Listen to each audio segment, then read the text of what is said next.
Princíp zónovej regulácie, čo sa týka smart home, čiže v podstate základ všetkého je brána, tá 800, potom sú termostaty alebo tepelný snímač, ktorý v princípe plnohodnotne nahrádza v aplikácii bezdrôtový termostat. Nedá sa ovládať lokálne, len cez aplikáciu. Tento je drôtový, čiže vieme ho použiť v kombinácii aj s bezdrôtovou, aj s drôtovou sústavou.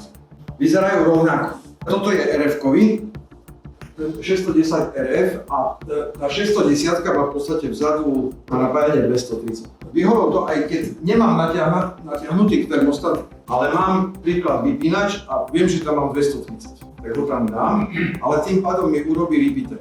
Robil som šaci kaštier, kde sú 1,20 m. A je to také kúčko, 50x50 metrov. Tu mám bránu, je tam 27 termostatov. A nemám problém.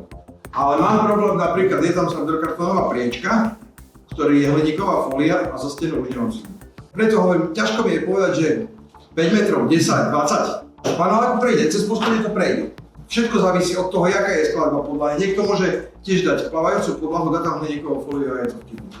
Ja som naučil technikov, že si kúpia tento termostat, ktorý vám koluje, ako merať signál, lebo Zigbee signál je problém zmerať. Ale v tomto termostate, keď pôjdete do menu, si ho priparujete k bráne a v menu termostatu je tam sila signálu. Čiže mám ho v ruke, chodím a sa mi mení, čiže viete si zmerať.